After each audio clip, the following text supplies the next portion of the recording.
신분 서로 우리 축복하도록 하겠습니다. 주의 이름으로 축복합니다. 옆에 계신 분한테 축복하십시오. 주의 이름으로 축복합니다.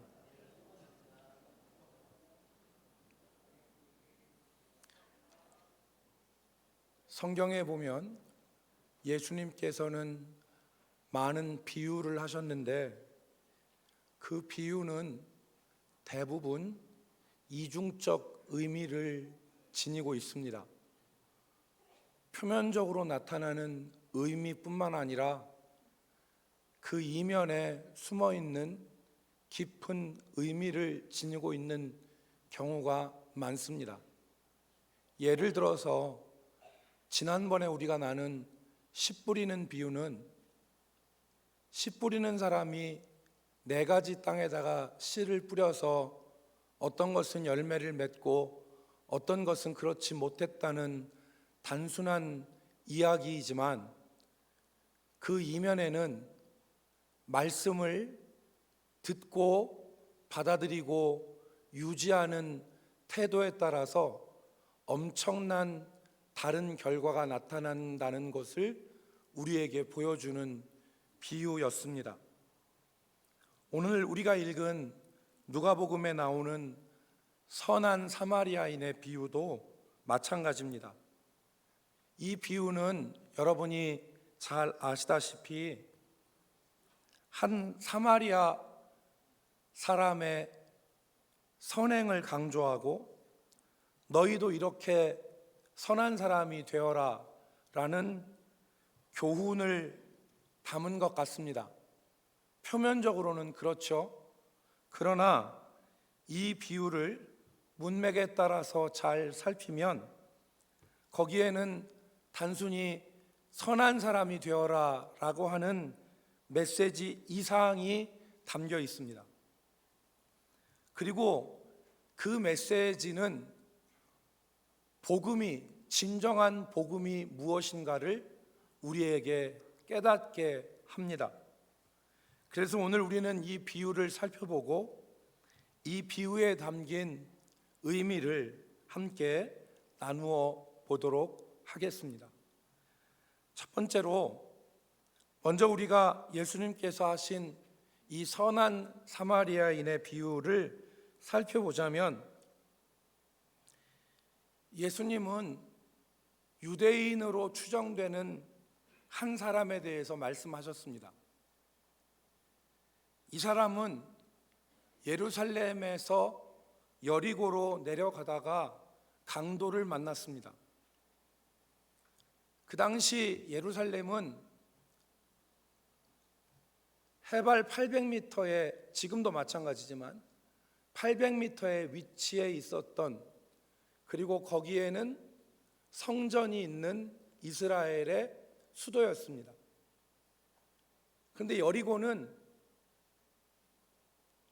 해수면보다 150m가 낮은 곳에 위치해 있었는데요, 여기에는 각종 농산물, 각종 산업이 발달한 도시가 여리고였습니다. 그러니까 이 사람이 예루살렘에서 여리고로 내려가다가 강도를 만났다고 했는데, 이 사람은 아마 여리고에서 물건을 가지고 예루살렘으로 올라가서 팔고 그 대금을 가지고 다시 여리고로 내려갔을 가능성이 많습니다. 그런데 이 사람이 강도를 만난 것입니다. 성경은 이 사람이 그 강도들에게 흠씬 맞고 모든 것을 빼앗기고 심지어는 입고 있던 옷까지 다 벗겨지고 거반 죽게 되었다고 그렇게 기록을 하고 있습니다. 생명이 위태한 지경이죠. 누군가 도와주었으면 좋겠는데 그때 마침 한 제사장이 그곳을 지나가게 되었습니다. 누가 지나갔다고요? 제사장이 지나갔다는 거예요. 제사장은 아론의 후손으로 이스라엘 백성들이 하나님 앞에 나아갈 때 중보자로서 제사를 주관하던 사람이 제사장이었어요. 매우 높은 종교인이 바로 제사장이었습니다. 그런데 이 제사장이 길 한쪽 구석에서 피투성이가 되어서 신음하던 이 사람을 보았을 때 제사장은 그를 보고 피하여서 그냥 지나가 버리고 말았습니다. 못 본 척한 것입니다. 일설에 이 제사장이 그 직분상 부정한 것을 만지면 안 되기 때문에 피하여서 갔다는 설이 있는데, 주석가 핸드릭스는 이 설을 정면으로 반박합니다. 부정합니다. 왜냐하면 오늘 31절 말씀에 보면 제사장이 그 길로 내려가다가 그를 보고 피하여 지나가고 그랬잖아요. 내려가다는 얘기는 어디서 어디로 갔다는 얘기입니까? 예루살렘에서 여리고로 갔다는 얘기예요. 반대로 올라갔다면 이 사람이 예루살렘에서 제사를 주관해야 되기 때문에 부정한 것을 만지면 안 되기 때문에 피할 수 있지만, 내려갔다는 얘기는 여리고로 가고 있는 중이라는 얘기잖아요. 그러니까 그 직무상 부정한 것을 만지지 않기 위해서 피했다는 것은 일리가 없는 말이라, 이 말이에요. 핸드릭슨의 말은. 그래서 이 사람은 그냥 피하여 지나가 버린 것입니다. 두 번째 지나간 사람이 레위인입니다. 레위인은 아론의 자손은 아니었지만 성전에서 제사장들을 도와서 성전 일을 감당하던 종교인들이 바로 레위인이었습니다. 그런데 이 레위인도 똑같이 피하여 지나가 버리고 말았습니다. 세 번째 사람이 우리가 지금 나누려고 하는 이 사마리아 사람이었습니다. 사마리아 사람은 당시 유대인과는 원수 관계에 있었던 사람입니다. 유대인들은 사마리아 사람들을 사람 취급하지 않았습니다. 개라고까지 불렀습니다. 원래 이 사마리아 사람들은 아브라함의 후손 이스라엘 사람들이었어요. 북이스라엘 사람들이었죠. 그런데 주전 722년에 북이스라엘이 아수르에게 멸망할 때 아수르 임금이 북이스라엘 사람들을 다른 곳으로 강제 이주시키고, 그리고 이방인들을 그 땅으로 이주시켜서 민족적으로 혼혈이 생기게 되었던 거예요. 그리고 이 이방 민족들이 가지고 온 이방 신들을 섬겨서 이스라엘 유대인의 정체성이 혼란케 되어진 사람들이 바로 이 사마리아 사람들입니다. 그래서 유대인들은 이 사마리아 사람들을 개라고 불렀던 거예요. 그래서 정체성에 문제가 생겼는데, 이 유대인과 사마리아인의 갈등이 최고조로 달한 때가 언제냐면 예수님이 오시기 전에 약 100여 년 전에, 주전 128년에 율법을 중시하고 유대인의 순수성을 강조했던 하스모니안 왕조에서 이 사마리아 사람들의 수도인 이 그리심산에 있는 성전을 완전히 다 때려 부숴버렸어요.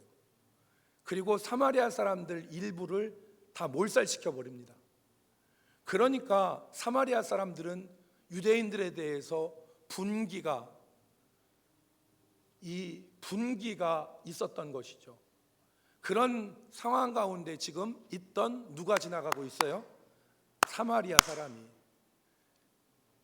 거반 죽게 되어서 반 정도 남은 생명까지도 위태로운 거예요. 여러분 생각해 보세요. 일제시대 때 일본 놈들이 우리나라 사람 데려다가 고문하고 죽이고 빼앗고 다 그러는데, 조선 사람이 지나가고 있는데 한쪽 구석에 일본 놈이 있어가지고 아이고 해보십시오. 가면 어떡하겠습니까, 여러분?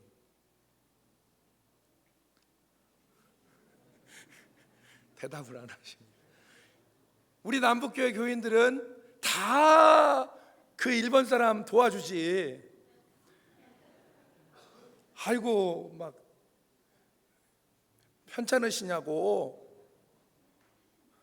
아리가또 고자이마스 뭐 이렇게 하면서 막 하잖아요. 소데스까 하면서 그러지 않겠어요?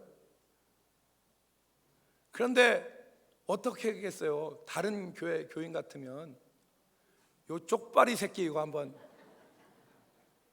당해봐라 그러지 않겠습니까?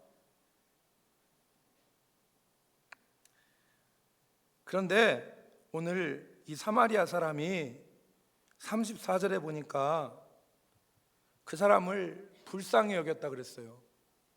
그리고 34절을 그대로 한번 읽어보겠습니다. 34절을 그대로 읽으면 가까이 가서 제사장하고 레위인은 피했어요. 피해서 지나갔는데 이 사마리아 사람은 가까이 가서 기름과 포도주를 그 상처에 붓고 싸매고 붕대 감은 거예요. 자기 짐승에 태워 주막으로 데리고 가서 돌보아 주니라.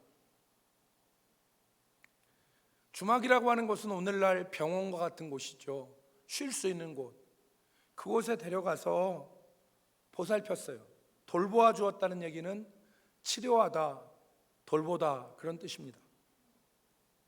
거기서 그치지 않고 이튿날 주막 주인에게 데나리온 2를 주면서 오늘날로 얘기하면 병원비를 내면서 이것 갖고 병원비 하고 병원비 모자라면 내가 돌아오는 길에 다 갚아주겠다. 잘 돌봐줘라. 이렇게 얘기하고 갔다는 것입니다. 이 사람은 우리가 말하는 대로 선한 사람 사마리아인이라고 불리기에 손색이 없는 사람이에요. 손색이 없는 사람입니다. 어떻게 이렇게 할 수가 있습니까? 여러분, 이 비유를 우리가 어떻게 보느냐가 대단히 중요합니다. 이 비유를 우리가 어떻게 받아들이느냐가 중요합니다. 지금까지 대부분 우리는 이 비유를 율법적 관점에서 받아들였습니다. 이 비유를 율법적 관점에서 해석하면 우리는 이 비유를 읽고 우리도 사마리아 사람처럼 선한 사람이 되어야 되겠구나 라고 결론을 내리게 됩니다. 예수님이 너희도 가서 이와 같이 하라 이 말씀을 하셨기 때문에 우리도 이 사람처럼 선한 사람이 되어야 된다라고 하는 생각을 하게 되는데, 오늘 우리가 읽은 본문을 자세히 들여다보면 앞뒤의 문맥을 보면 이 비유가 단순히 우리에게 너희도 사마리아 사람처럼 선을 행해야 된다라고 하는 도덕적 교훈을 주는 것으로 끝나지 않는다는 것을 발견할 수 있습니다. 그것이 바로 뭐냐면 우리가 이것을 어떻게 바라봐야 되냐면 다른 시각에서 바라봐야 되는데, 우리가 이것을 다른 시각에서 바라봐야 되는 이유는 성경의 문맥 때문에 그렇습니다. 성경은 이 비유를 하나님의 나라 관점에서 우리에게 바라보도록 소개하고 있습니다. 성경은 먼저 하나님의 나라와 대비되는 율법적 관점을 우리에게 소개합니다. 하나님의 나라가 아니라 율법적 관점을 소개해요. 여러분, 예수님과 대화를 나눴던 이 율법 교사는 철저하게 율법적 사람이었어요. 이 사람은 예수님에게 뭐라고 얘기했습니까? 내가 무엇을 하여야 영생을 얻을 수 있습니까? 그리고 또 내가 사랑을 하는데 어디까지 사랑을 해야 됩니까? 누구에게까지 사랑을 해야 됩니까? 그가 물은 것이 무엇입니까? 내 이웃이 누굽니까?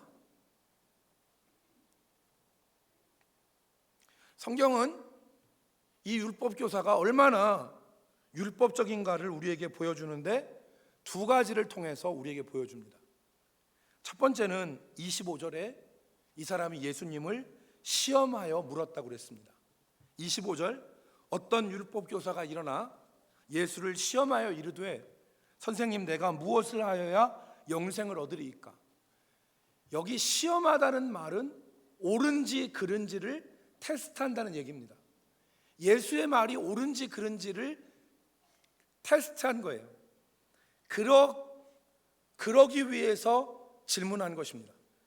두 번째는 이 교사의, 율법 교사의 태도가 29절에 나와 있는데, 그것이 자기를 옳게 보이려고, 그러면 내 이웃이 누구입니까? 여러분, 이 율법 교사에 대한 설명 두 가지는 철저하게 율법적 태도입니다.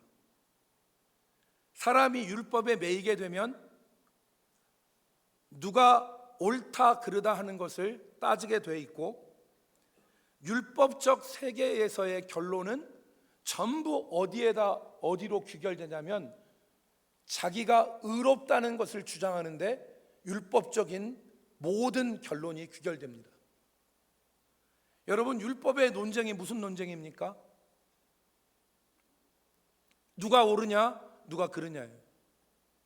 율법에 맞춰, 잣대에 맞춰서 옳으냐 그르냐를 갖고 논쟁하는 것이 율법적 세계에 하는 일입니다. 그리고 그 율법적 논쟁의 결론은 무엇입니까? 내가 옳다는 거예요. 내가 의롭다는 것입니다. 그것이 율법적 세계의 두 기둥 아니겠어요? 핵심적인 기둥입니다. 율법적 세계에 있어서. 오늘 이 사람은, 율법 교사는 철저하게 율법적이어서 율법의 관점에서 예수님께 나아갔어요. 그래서 율법적 관점으로 이 선한 사마리아의 비유를 우리가 바라보면 결론은 율법적 의문만 남습니다. 너도 이 사마리아 사람처럼 선해라. 그리고 이 사마리아 사람은 위대한 사람이다. 이런 결론밖에 남지 않습니다. 그러나 성경은 예수님의 이 비유를 율법적 관점이 아니라 하나님의 나라의 관점에서 소개하고 있습니다. 이 율법 교사가 보지 못한 것이 있는데, 그게 바로 뭐냐면 하나님의 나라입니다. 예수님의 이름으로, 예수님의 능력으로 이루어지는 하나님의 나라를 이 율법 교사는 전혀 보지 못했습니다. 여러분, 제가 하나님의 나라를 갑자기 끌고 온 게 아닙니다.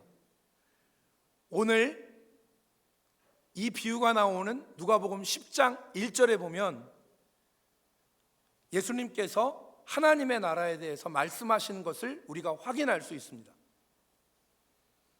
예수님이 10장 1절에서 제자 70인을 따로 세우시고 둘씩 각 마을로 파송하시는데, 그때 그들을 보내시면서 꼭 전하라고 하신 말씀이 있습니다. 그게 무엇이냐면 하나님의 나라가 가까이 왔다는 것을 꼭 전하라고 했습니다. 오늘 10장 9절의 말씀을 보십시오. 10장 9절의 말씀을 보니까 거기 있는 병자들을 고치고 또 말하기를 하나님의 나라가 너희에게 가까이 왔다 하라. 예수님이 하나님의 나라를 전하라고 하신 것입니다. 그리고 그들이 예수님의 말씀대로 하나님의 나라를 전했을 때 어떤 일이 벌어졌습니까? 제자들이 돌아와서 보고하는데 어떤 역사를 보고했습니까? 주여, 우리가 주의 이름으로 나갔더니 귀신들이 항복하더이다, 이 보고하지 않았습니까? 그러니까 하나님의 나라를 선포했고 귀신이 항복하는, 병자들이 고쳐지는 하나님의 나라가 저들 눈앞에서 이루어진 것입니다. 여러분, 그때 예수님께서 오늘 우리가 읽은 25절 선한 사람 사마리아의 비유에 시작되는 25절 바로 코앞에서 23절에서 이 일을 기뻐하시면서 너희가 보는 것을 보는 눈은 복이 있도다 그랬습니다. 너희가 보는 것을 보는 눈은 복이 있도다. 너희가 보는, 제자들이 본 것이 무엇입니까? 하나님의 나라입니다. 하나님의 나라를 보는 사람은 복이 있도다. 그런데 여러분, 성경을 읽다 보면 이 하나님의 나라를 전혀 보지 못하는 사람들이 있다고 예수님이 말씀하셨어요. 이 하나님의 나라를 못 본다. 누가 못 보았습니까? 스스로 지혜롭다고 하고 슬기롭다고 하는 율법주의자들, 그 사람들은 하나님의 나라를 보지 못했습니다. 여러분, 누가복음 10장 21절 말씀에 예수님께서 이렇게 기도하셨습니다. 그때에 예수께서 성령으로 기뻐하시며 이르시되 천지의 주제이신 아버지여, 이것을 지혜롭고 슬기 있는 자들에게는 숨기시고 어린 아이들에게는 나타내심을 감사하나이다. 옳소이다. 이렇게 된 것이 아버지의 뜻이니이다. 여러분, 귀신들이 항복하고 하나님의 나라가 임하는 것을 전혀 보지 못했던 사람들이 누구입니까? 율법에 매인 사람들입니다. 지금 이 율법 교사와 같은 율법에 매인 사람들은 내가 무엇을 해야 되고, 그리고 내 이웃이 누구이고 누구에게까지 사랑을 베풀어야 하는지를 따지고 있으면서 하나님의 나라를 전혀 못 본 것입니다.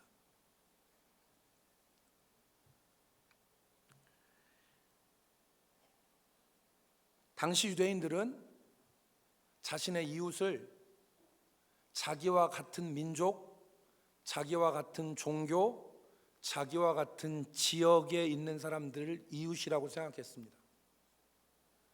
바리새인들은 이 이웃의 범위를 조금 더 좁혀서 자기와 같은 바리새인들만 이웃이라고 생각했습니다. 다른 이방인들은 이웃이 아니다. 유대인들만이 내 이웃이다. 그리고 바리새인들은 유대인들이라고 해서 다 이웃이 아니라 율법을 철저하게 지키는 바리새인들만이 우리의 이웃이다. 그리고 당시에 종교 공동체 생활을 했던 사람은 다른 것들은 다 필요 없고 우리와 함께 공동체 생활을 하는 사람들만이 우리의 이웃이다 라고 생각했어요. 그러니까 이 유대인이, 율법 교사가 지금 예수님께 그러면 내 이웃이 누구니까 물은 것은 어떤 말이냐면, 내가 그러면 어디까지 사랑을 실천해야 되는 것입니까? 라고 물은 거예요. 율법적 세계관에 갇혀서 지금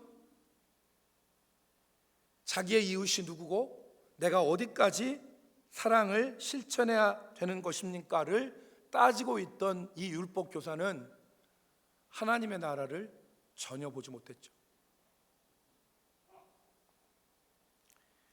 지금 사마리아 사람이 원수 같은 유대인들을 불쌍히 여기고 가까이 가서 치료하는 사랑의 역사가 일어나고 그 하나님의 나라가 지금 임하였어도 율법 교사는 전혀 하나님의 나라를 보지 못했던 것입니다. 오늘날도 마찬가지죠. 누가 옳고 누가 의롭다 하는 것에 얽매인 시각으로는 하나님의 나라를 전혀 볼 수 없습니다. 하나님의 나라가 임하였어도 하나님의 나라를 전혀 볼 수 없고 그 능력에 참여할 수가 없는 것입니다. 날마다 누가 옳고 누가 그르고 내가 의롭고 너는 불의하다고 씩씩거리고 사는데 어떻게 원수를 불쌍히 여기고 가까이 가서 자기의 귀중한 것을 들여서 그를 치료하는 세계를 알 수가 있겠습니까?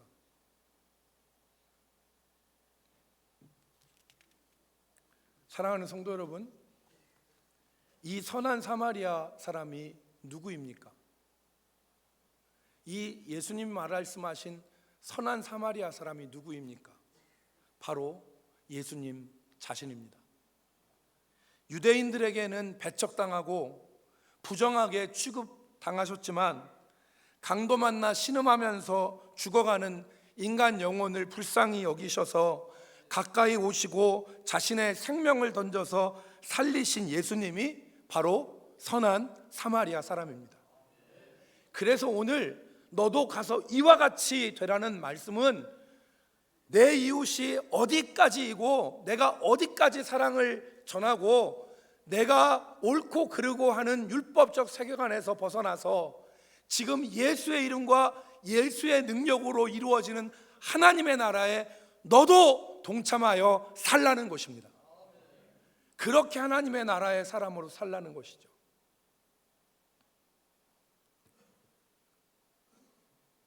여러분, 율법적 세계관에 살면 하나님의 나라를 전혀 경험하지 못합니다.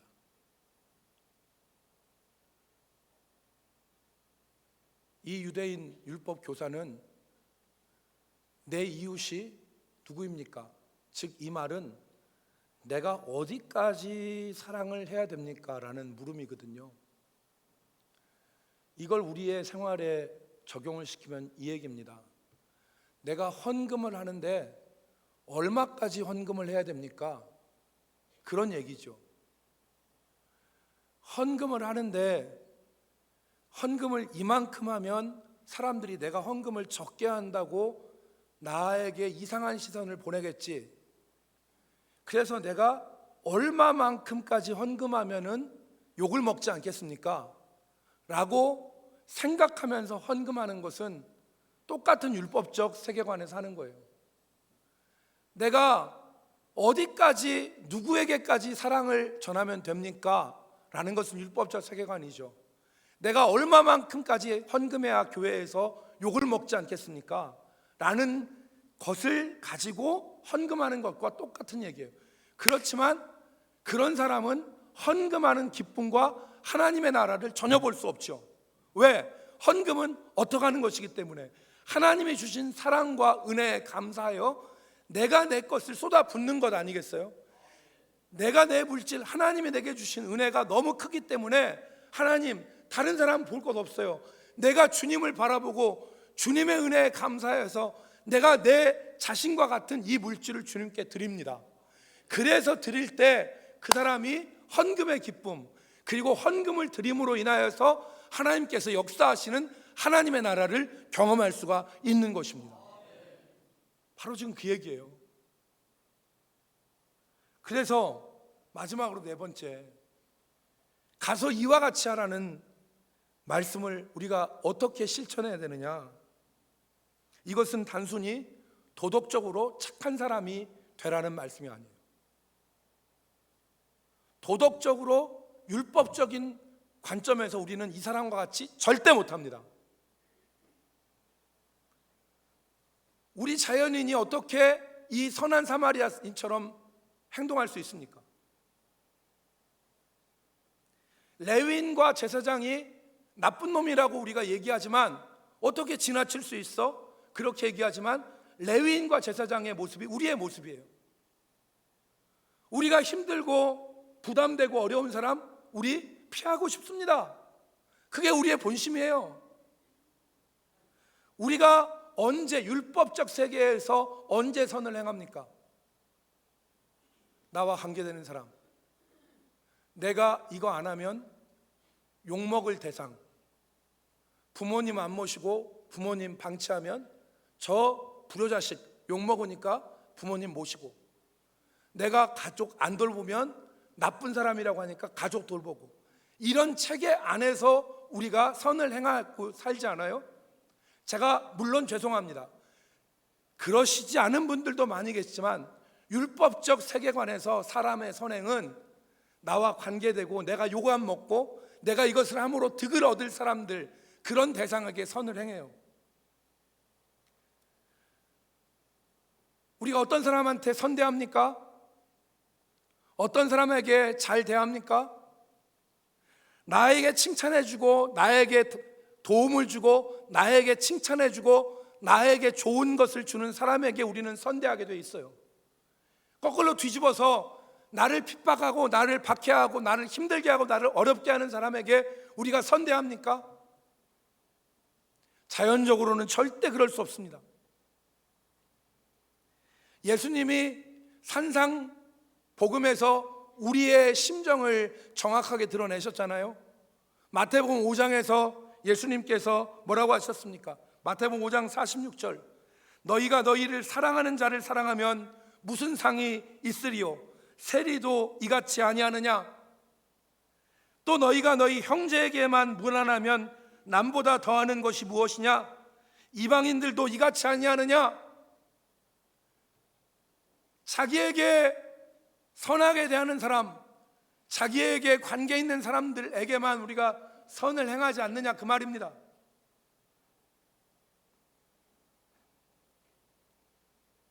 이것이 우리의 본성인데 오늘 이 선한 사마리아의 비유는 무엇이냐면, 우리가 예수의 이름을 의지하고 예수의 성령의 능력으로 충만할 때 율법으로는 결코 할 수 없는 선한 사마리아인과 같이 행동할 수 있다는 것입니다. 예수의 마음을 품을 때, 성령으로 충만할 때 선한 사마리안처럼 할 수 있다는 것이죠.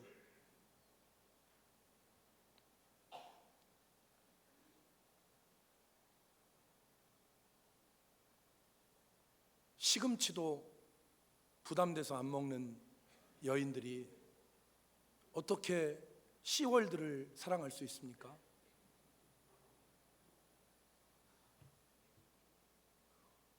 여러분, 여성들만 그렇습니까? 눈만 돌리면 딴짓하고 싶은 마음이 충만한 남성들이 어떻게 하나님의 뜻 가운데서 살 수 있습니까? 육신으로는 안 되는 것이죠. 오늘 지금 여기서 말씀하는 것은 가서 너희도 이와 같이 하라는 말씀은 내가 어디까지 해야 되고 나 자신을 의롭게 보이기 위한 율법의 관점이 아니라 예수의 이름을 의지하고 성령의 능력으로 나가면 나타나는 하나님의 나라에 너희도 동참하라는 것입니다. 그래서 여러분, 오늘 70인이 나가서 전도할 때 귀신들이 어떻게 항복했습니까? 누가복음 10장 17절 말씀에 보면 70인이 기뻐하며 돌아와 이르되 주여 주의 이름이면 귀신들도 우리에게 항복하더이다. 예수의 이름과 예수님이 말씀하신 성령의 능력을 의지하고 나가면 오늘 우리가 인간의 본성을 극복하고 하나님의 나라를 경험할 수 있는 것입니다. 여러분, 21절 말씀해 보니까 예수님께서 이 귀신들이 항복하고 돌아오는 것을 기뻐하셨다 하셨는데, 그때에 누가가 특색 있는 말을 하나 거기다 넣었습니다. 21절 말씀에 그때에 예수께서 성령으로 기뻐하며 이르시되, 기뻐했는데 왜 앞에 성령으로라는 말을 썼습니까? 이때 예수님께서 성령 충만하여 기뻐하신 것입니다. 즉 하나님의 나라는 언제 이루어집니까? 네가 옳고 내가 옳고 내가 이거를 하는데 어디까지 해야 되느냐 하는 율법의 세계관에 매여 있을 때 하나님의 나라를 경험할 수가 있는 것이 아니라 주의 이름과 성령의 능력으로 충만하여 나아갈 때 하나님의 나라를 경험할 수 있는 것입니다.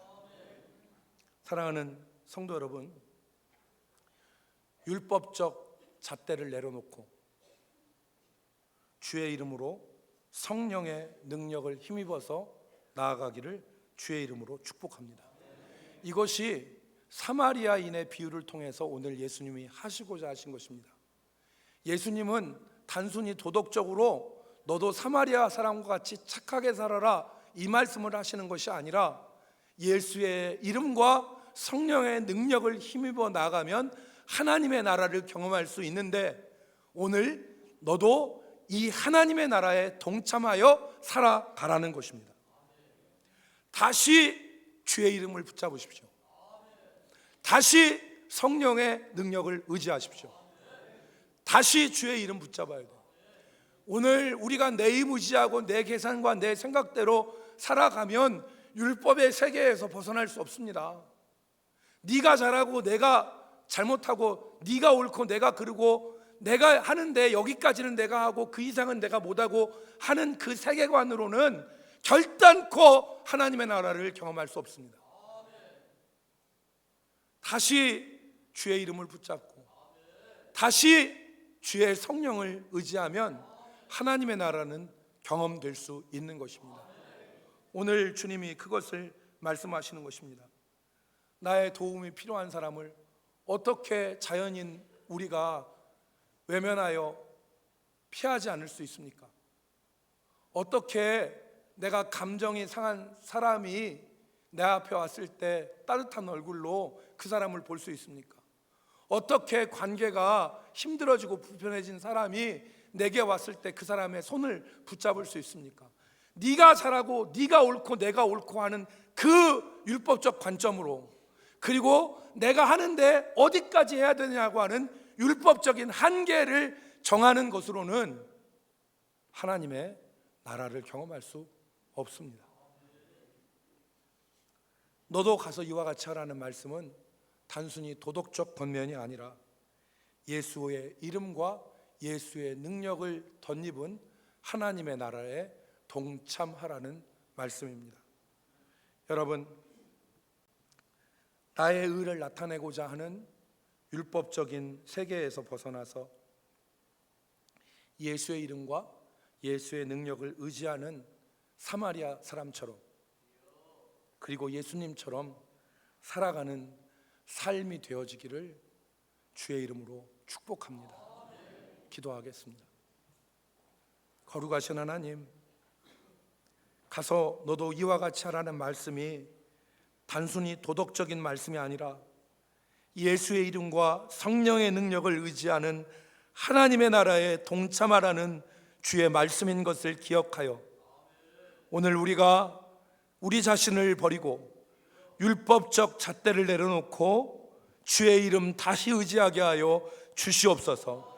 우리 마음을 성령으로 능력으로 채우게 하여 주시옵소서. 그래서 결코 보지 못했던 율법 교사들이 결코 보지 못하고 스스로 지혜롭고 슬기롭다고 하는 자들이 결코 보지 못했던 하나님의 나라를 보게 하시고 하나님의 나라의 능력으로 살아가게 하여 주옵소서. 예수님의 이름으로 기도 올리옵나이다.